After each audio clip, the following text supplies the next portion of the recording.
नमस्कार, FM news देख रहे हैं आप। मैं हूं आपके साथ अंजलि सिंह। बुलेटिन की शुरुआत करते हैं, रुख करते हैं उत्तराखंड की खबरों का। जैसा कि उत्तराखंड में चंपावत उपचुनाव सियासी केंद्र बना हुआ है और आज पार्टी के तमाम दिग्गजों के साथ मुख्यमंत्री पुष्कर सिंह धामी ने नामांकन कराया। चंपावत में 31 मई को चुनाव होना है और 3 जून को नतीजा आएगा। सीएम के सामने कांग्रेस ने महिला प्रत्याशी निर्मला गहतोड़ी को मैदान में उतारा है। नामांकन दाखिल करने के बाद सीएम धामी ने जनसभा को संबोधित किया और इस दौरान उन्होंने क्षेत्र की जनता से अपने लिए वोट की अपील की है। साथ ही उन्होंने कांग्रेस पर जमकर निशाना साधा है। सीएम धामी ने आगे कहा कि चंपावत पिथौरागढ़ और मैदान को जोड़ने का काम करेगा। सीएम ने यह भी कहा कि जब मेरा परिवार डीडी हाट से खटीमा जाता था तो बीच में चंपावत पड़ता था। मेरी मां कहती थी चंपावत के लोग बहुत ही अच्छे हैं और व्यवहारिक होते हैं। विधायक कैलाश गहतोड़ी ये साबित कर चुके हैं। उन्होंने कहा है कि चंपावत के विकास के लिए कोई कसर नहीं छोड़ूंगा। आपको ये भी बता दें कि सीएम धामी के साथ जनसभा में केंद्रीय आपकी जगह कैबिनेट मंत्री रेखा आर्य और सौरभ बहुगुणा और बीजेपी के प्रदेश अध्यक्ष मदन कौशिक समेत कई अन्य बड़े नेता मौजूद रहे। मैंने आनंद फानंद में जो है मां पूर्णागिरी के दर्शन का कार्यक्रम बनाया। मैं उस क्षेत्र में पूरा हल्ला हो चुका था, टनकपुर में, बनबसा में, आसपास सारे क्षेत्रों में। तो जब मैं वहां आया तो मुझे अपने बचपन के सारे दिन याद आ गए। टनकपुर, बनबसा, सुबी ढांग, चलती, अमोड़ी के वो तुम बड़े सुस्त लग रहे हो, क्या बात है? तो ये सब आ रहा था क्योंकि मैं इधर पैदा हुआ बगल में पिथौरागढ़ में और बाकी बड़ा इधर हुआ आपके बगल में, बीच में चंपावत था। तो मैंने कहा इन दोनों को जोड़ने का काम भी चंपावत ही करेगा। और मुझे याद है बचपन में मेरी ईजा कहती थी मेरे से कि चंपावत के लोग बहुत अच्छे होते हैं, बहुत अच्छे होते हैं। हमेशा वो दूसरों की मदद करते हैं जो भी आता है, क्योंकि हमारा रास्ता यही था। हम खटीमा से पिथौरागढ़ जाते थे या पिथौरागढ़ से खटीमा आते थे तो रास्ते में रुकते थे। ये जो मार्केट होता था, यहाँ का लोहा घाट का मार्केट है, आसपास का मार्केट है। तो ईजा अक्सर कहती थी मुझे पता नहीं था कि एक दिन जो है मैं राजनीति के इस दौर में पहुंच जाऊंगा कि चंपावत के लोगों को ही मेरी मदद के लिए आगे आना होगा। मैंने बिल्कुल नहीं सोचा। थोड़ा सा मन में विचार आया कि ये बचपन में मैं यहाँ खेला हूँ, यहाँ पढ़ा हूँ, यही बड़ा हुआ हूँ। तो क्योंकि अब पूरे प्रदेश के अंदर मुख्य सेवक का काम आप सबके आशीर्वाद से मिला है। उससे पहले कभी युवा मोर्चा में, कभी पार्टी के अन्य कार्यक्रमों में, पिछले उत्तराखंड बनने के बाद 21 साल 22 साल तक लगातार प्रदेश के मैं हर कोने कोने में गया हूं। और अधिकांश विधानसभा क्षेत्रों में अगर इस बार चुनाव में खड़ा होता तो सभी जगह से एक तरह से प्रस्ताव था, लेकिन फिर मुझे लगा कि ये मेरा सौभाग्य है कि ये मां पूर्णागिरी की भूमि है। मां पूर्णागिरी ने बुलाया, मां शारदा मैया ने बुलाया, गुरुजी का स्थान है, मां बाराही का स्थान है, मां हिंगला देवी का स्थान है, गणकोची मैया का स्थान है, बाबा गोरखनाथ की भूमि है, जिसके बारे में हमारे उत्तर प्रदेश के मुख्यमंत्री आदरणीय योगी आदित्यनाथ जी ने भी उस दिन उल्लेख किया था। उन्होंने भी वहां से उन्होंने कहा था कि, और उन्होंने आप सबके नाम संदेश भी दिया है। उन्होंने कहा है कि मैं एक दिन गोरखनाथ मंदिर आऊंगा यहाँ, एक दिन गोरखनाथ मंदिर आएंगे। और बनबसा जो हेडवर्क्स है, सिंचाई विभाग का हेडवर्क्स है, जिसका अभी हमारे परिसंपत्तियों का जो बंटवारा है पिछले 21 सालों में जो नहीं हो पाया था, आज दोनों सरकारों की सहमति से लगभग वो सारा बंटवारा हो गया है। एक दिन आएंगे क्योंकि बनबसा में हमारे यहाँ बहुत सारी कैनाल की कॉलोनियां हैं। जितना भी यहाँ का पानी है वो उत्तर प्रदेश की सिंचाई के काम आता है। भाइयों बहनों, बहुत सारे ऐसे काम हैं। अब पत्रकार बंधु बार बार पूछ रहे थे कि आपका चंपावत की आप चुनाव लड़ने आ गए, क्या करेंगे? मैंने कहा चंपावत के लोगों का मेरा ये 4था दौरा है अभी तक, इस बार मुख्यमंत्री की शपथ लेने के बाद। और 4 दौरों में मैंने जिस प्रकार का प्रेम आप सब लोगों का देखा है, जिस प्रकार का आशीर्वाद आप सब लोगों ने दिया है, मेरे पास शब्द नहीं है। मैं निशब्द हूं कि मैं किन शब्दों में आप सबका धन्यवाद करूं।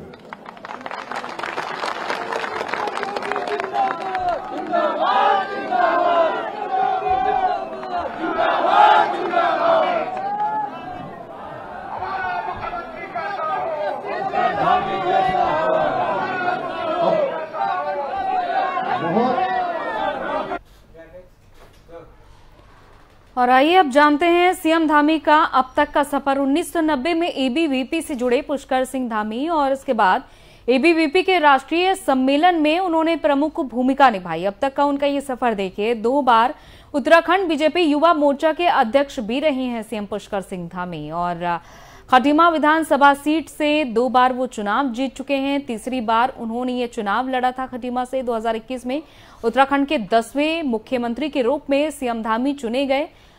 45 की उम्र में उत्तराखंड के सबसे युवा सीएम बने और उनका गृह जनपद भी है खटीमा। 2022 में भुवन कापड़ी से चुनाव में उनको शिकस्त मिली और अब उनके सामने बड़ी चुनौती भी है। हार के बाद दोबारा उत्तराखंड के जब सीएम बने हैं पुष्कर सिंह धामी, तो अब उन्हें विधानसभा की सदस्यता लेनी होगी, जो कि वो चंपावत सीट पर हो पाएगा। अगर धामी यहां से चुनाव जीतते हैं तो उन्हें विधानसभा की सदस्यता मिल जाती है। तो फिलहाल ये है अब तक का सीएम पुष्कर सिंह धामी का सफर।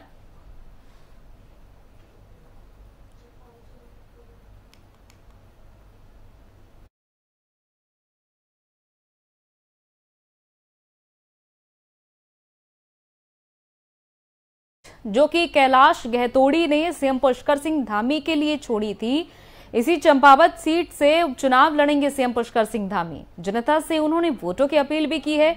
गोलजी सर्किट को विकसित किया जाएगा, उन्होंने ये भी वादा किया है और अब तक कई वादे उन्होंने किए हैं, लगातार निरीक्षण कर रहे हैं। लेकिन अब सीएम पुष्कर सिंह धामी के सामने ये बड़ी चुनौती है कि आखिर ये चुनाव किस तरह से जीता जाए और एक बड़ी मार्जिन के साथ सीएम पुष्कर सिंह धामी ये चुनाव जीते। हालांकि बीजेपी की यही कोशिश देखी जा रही है और उनके सामने है निर्मला गहतोड़ी। विपक्षी पार्टी यानी कि कांग्रेस ने निर्मला गहतोड़ी का दांव चला है और ये जो पूरा चंपावत का इलाका है, यहाँ पर ब्राह्मण बाहुल्य ये इलाका माना जाता है। जाहिर तौर पर निर्मला गहतोड़ी को बहुत ही सोच समझकर कांग्रेस ने यहां से उतारा है सीएम पुष्कर सिंह धामी के खिलाफ। तो 31 मई को चुनाव होना है और नतीजे 3 जून को आ जाएंगे और सीएम पुष्कर सिंह धामी ने आज अपना नामांकन दाखिल किया। नामांकन वापस लेने की 12 तारीख निर्धारित की गई है।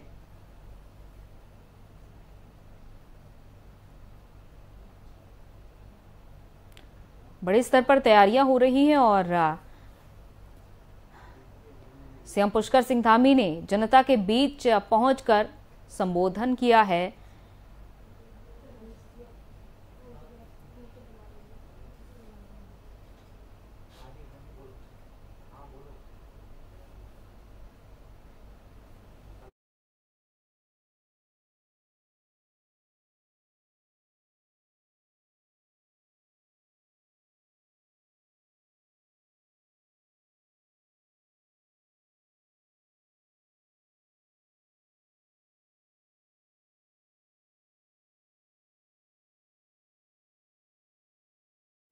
और उधर उत्तराखंड कांग्रेस के प्रदेश अध्यक्ष करण माहरा ने आज गढ़वाल दौरे से वापस लौटने के बाद अपने अनुभव साझा किए। करण माहरा ने बताया कि चारधाम यात्रा में सरकार ने व्यवस्थाएं पूरी नहीं की है, खास तौर पर बिजली और स्वास्थ्य को लेकर चारधाम में कोई भी व्यवस्था नहीं की गई है। उत्तराखंड कांग्रेस के नए प्रदेश अध्यक्ष करण माहरा 28 अप्रैल से गढ़वाल दौरे पर थे। गढ़वाल दौरे से लौटने के बाद उत्तराखंड कांग्रेस के अध्यक्ष करण माहरा ने देहरादून में प्रेस कॉन्फ्रेंस की। उन्होंने कहा कि चारधाम यात्रा में सरकार के दावों को देखना चाहता था। आज हमारी गढ़वाल की यात्रा का समापन हुआ है। हमने अपनी यात्रा में पाया कि सरकार के दावे पूरी तरह से खोखले हैं। लगातार लोगों की मौत हो रही है। करण माहरा ने यह भी कहा कि चारधाम यात्रा में अब तक 16 श्रद्धालुओं की मौत हो चुकी है। साथ ही उन्होंने यह भी कहा कि धामी सरकार पर बरसते हुए कि चारधाम यात्रियों के लिए चिकित्सा की कोई व्यवस्था भी नहीं की गई है। जो पुराने शौचालय थे वही हैं, नया कोई नहीं बना है। महिलाओं के लिए भी कोई उचित व्यवस्था नहीं की गई है। बारिश से बचने के लिए भी कोई प्रबंध नहीं है। गरीब लोगों के लिए रैन बसेरा भी नहीं है। केदारनाथ में बिजली की व्यवस्था ना के बराबर है। ये सारी बातें उन्होंने मीडिया से मुखातिब होते हुए कही हैं।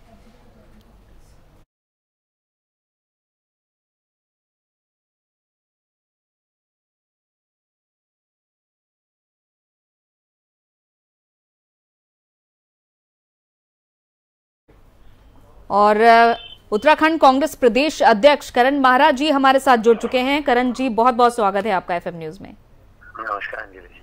करण महाराज जी, जैसा कि आपकी ओर से ये बातें रखी गई हैं कि चारधाम यात्रा के लिए कोई भी उचित प्रबंध नहीं किया गया है, लेकिन सरकार की ओर से दावा किया जा रहा है कि हमने बेहतर प्रबंध किए हैं। हेलो, आप तक आवाज पहुंच पा रही है करण महाराज जी?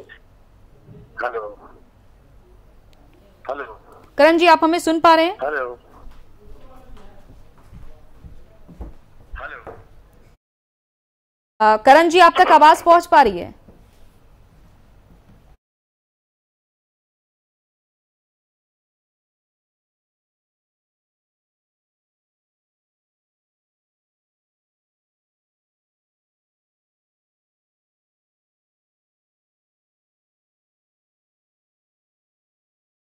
है ये कहना है करण महाराज का, जिस तरह से ये यात्रा की शुरुआत हुई उन्होंने इंतजामात देखे। उनका कहना है कि कोई भी खास प्रबंध नहीं किया गया है, व्यवस्थाएं उचित नहीं हैं, तैयारी नहीं की गई थी।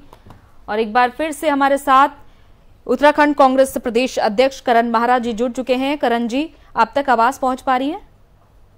जी, अब आ रही है। करण जी, देखिए, व्यवस्थाओं पर अब सवाल उठ रहे हैं और आपने ये कहा है कि तरह तरह की जो व्यवस्थाएं होनी चाहिए ये खोखली दिख रही हैं, लेकिन सरकार की ओर से दावा किया जा रहा है कि हमने तो उचित प्रबंध किया है श्रद्धालुओं के लिए। देखिए अंजलि जी, जब मैं गया तो ये वहाँ पत्रकार लोग भी थे, वो बता सकते हैं। पट खुलने के पहले दिन केदारनाथ धाम में 10:30 बजे रात तक बिजली नहीं थी, जिसकी वजह से कनेक्टिविटी भी नहीं थी। शौचालय उस दिन बनने से जो पूर्ववर्ती सरकार में शौचालय बने थे उसके अतिरिक्त कोई शौचालय नहीं था। मुख्य मंदिर से 1.25 किलोमीटर लंबी लाइन थी दर्शनार्थियों की, जो हमेशा लगती है, और महिलाओं और बुजुर्गों बच्चों को वहां पर को 6 घंटे 7 घंटे खड़े होना था, ये सब जानते हैं। लेकिन किसी भी के लिए वहां पर शौचालय की व्यवस्था नहीं थी। वो महिलाएं बुजुर्ग ठंडे में वहां खड़े थे, वो कैसे कहाँ जाते। दूसरा, स्वास्थ्य को लेकर मैंने चिंता व्यक्त की थी कि स्वास्थ्य में दिक्कत आ रही है। वहाँ कहीं भी कैंप्स नहीं लगे हैं, क्योंकि कोरोना से हम लोग निकले हैं। पोस्ट कोविड कई किस्म की दिक्कतें लोगों को हैं, सांस लेने में इत्यादि। लेकिन जो लोग जा रहे हैं वहाँ, उन लोगों को बहुत परेशानियों का सामना करना पड़ा। और 16 लोग अभी तक 16 लोगों की मृत्यु इस यात्रा में हुई है, जो बहुत कम समय में हो गई है। बहुत ही चिंता का विषय है। बद्रीनाथ धाम में भी कमोबेश ऐसी दिक्कतें थी। कपाट खुलने से 2 दिन पहले तक वहाँ पानी नहीं था, 1 दिन पहले तक बहुत परेशानियों का सामना करना पड़ा। जब होटलियर्स ने वहाँ होटल्स बंद करने की धमकी दी, उसके बाद पानी की लाइन जो है चलाई गई। तो ये तमाम किस्म की दिक्कतें हैं। मैंने की व्यवस्था को बताया था कि स्लाइडिंग जोन्स बन गए हैं जगह जगह, बहुत सारी परेशानियां हैं, और सड़क टूटी हुई है, पत्थर गिरे हुए हैं, लोगों को नुकसान हो सकता है। हमारी बात को अनसुना किया गया, और आप जानकर आश्चर्य करेंगे, 3 महिलाओं की मृत्यु 28 तारीख से हो गई, और 28 तारीख से 3 तारीख के बीच में। और उसके बाद कल ही तोता जो घाटी है, तोता घाटी है, वहाँ 5 लोगों की मृत्यु हुई है। तो ये मतलब सरकार एक तरफा कहते रहे कि हमने ठीक किया है, तो ये वहाँ जो लोग गए हैं, पत्रकार साथी थे, कई वहाँ अन्य लोग गए हैं, उनसे आप बातचीत करिए। और यहाँ तक कि देखने को मिला कि जहाँ ग्लेशियर्स आए हैं, जो हमेशा आते हैं जिन दरेरों में, वहाँ की रेलिंग्स टूटी हुई है ग्लेशियर की वजह से, और खतरा है लोगों की जान को। वो उन रेलिंग्स को दोबारा से लगाया तक नहीं गया है। तो ये क्या तैयारियां हैं? ये खाली कहने की बातें हैं, कुछ भी नहीं है। बहुत दिक्कत है। चलिए, बहुत बहुत शुक्रिया हमारे साथ जुड़ने के लिए, तमाम बातचीत करने के लिए आपका।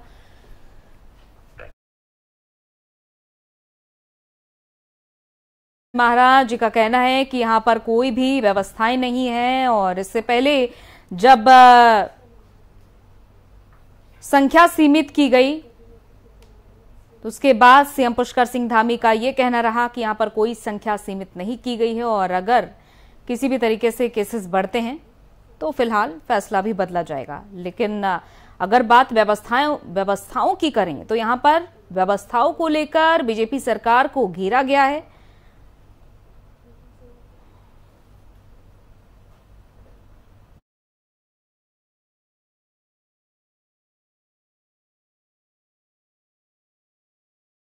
और रेलवे स्टेशन रुड़की के अधीक्षक को एक धमकी भरा पत्र मिला है, जिसमें रुड़की रेलवे स्टेशन और 23 धार्मिक स्थानों समेत सीएम धामी को भी बस से उड़ाने की धमकी दी गई है। तो बम से उड़ाने की धमकी दी गई है। सीएम पुष्कर सिंह धामी को धमकी भरे पत्र में पुलिस और प्रशासन की नींद उड़ाकर रख दी है। पुलिस और इंटेलिजेंस ब्यूरो की टीमें इस पत्र की जांच पड़ताल करने में जुट गई हैं।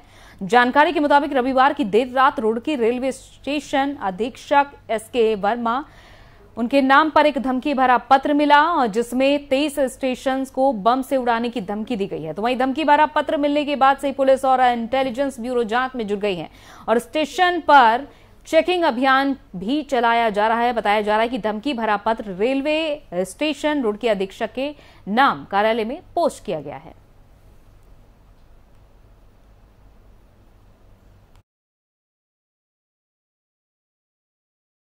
व्यवस्था को लेकर पूरी सतर्कता बरती जा रही है और आरपीएफ जेआरपीएफ हर समय चेकिंग कर रहे हैं और गश्त कर रहे हैं और रेल प्रशासन के द्वारा हम पूरी तरह से मुस्तैद हैं और अत्यधिक सतर्कता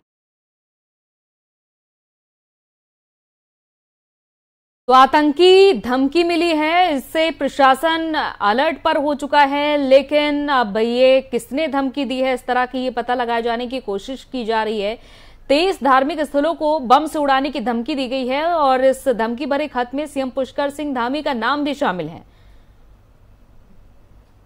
हर स्टेशन पर हर चप्पे चप्पे पर निगाह रखी जा रही है पुलिस प्रशासन की ओर से कि आखिर कौन था वो शख्स जिसने इस तरह की धमकी दी है।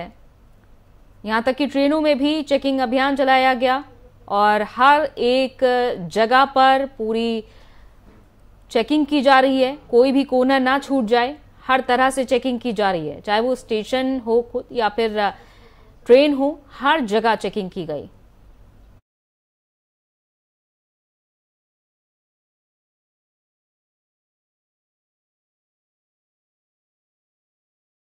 और उत्तराखंड विधानसभा अध्यक्ष रितु खंडूरी ने मुख्यमंत्री योगी आदित्यनाथ से मुलाकात की और इस दौरान दोनों के बीच उत्तराखंड के विकास और कोटद्वार विधानसभा क्षेत्र से संबंधित विभिन्न मुद्दों पर लंबी बातचीत हुई। आपको बता दें कि विधानसभा अध्यक्ष इन दिनों उत्तर प्रदेश के दौरे पर हैं और इस क्रम में उन्होंने आज लखनऊ में मुख्यमंत्री योगी आदित्यनाथ से लोक भवन स्थित उनके कार्यालय में भेंट कर उनका आभार व्यक्त किया और इस अवसर पर योगी आदित्यनाथ ने भगवान हनुमान की मूर्ति भेंट कर रितु खंडूरी का सम्मान किया। रितु खंडूरी ने उत्तराखंड के विकास संबंध में विभिन्न विषयों पर वार्ता की है, तो वहीं अपने विधानसभा क्षेत्र कोटद्वार से जुड़े अहम मुद्दों को लेकर भी सीएम योगी से विस्तृत बातचीत की।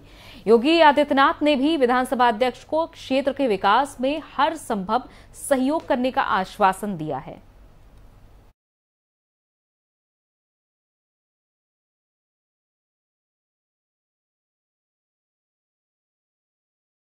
अल्मोड़ा जनपद में साइबर एवं अन्य आपराधिक लंबित मामलों के निपटने को लेकर पुलिस ने अपनी कवायद तेज कर दी और इन मामलों के निस्तारण के लिए वरिष्ठ पुलिस अधीक्षक ने पुलिस टीमों को बनाकर साइबर क्राइम और अपराधियों की धरपकड़ का अभियान चलाया है ताकि इन मामलों का पर्दाफाश किया जा सके।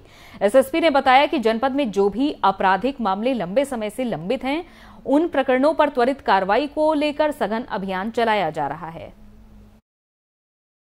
कुछ हमारे मामले लंबित हैं और जैसे कि हमारे पुलिस महानिदेशक महोदय का भी ये कहना है, उनका अभियान है कि जो भी मामले जो गत वर्षों से लंबित पड़े हुए हैं, विशेषकर साइबर फ्रॉड के मामले, साइबर क्राइम के मामले और अन्य फ्रॉड के या फिर जो अन्य पुराने जो मामले हैं, लंबित मामले हैं, उनको एक अभियान चला के निस्तारित किया जाए।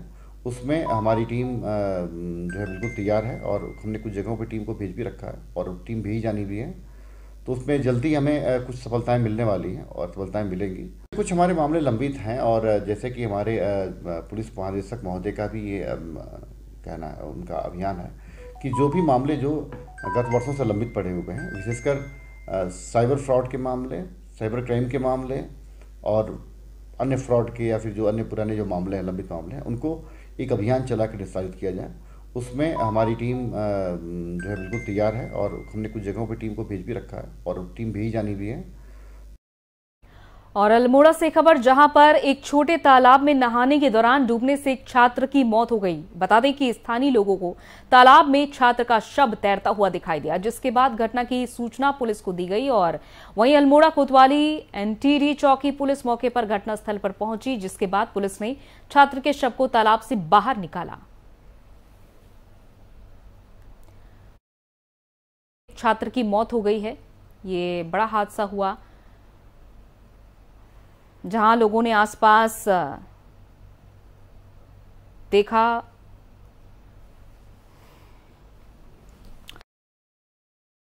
स्थानीय लोगों ने, और इस बारे में सूचना पुलिस को दी गई। पुलिस मौके पर पहुंची और शव को बाहर निकाला वहां से।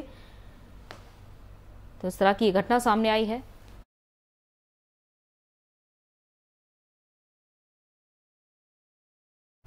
चलिए, इसी के साथ इस बुलेटिन में इतना ही। इजाजत दीजिए। नमस्कार।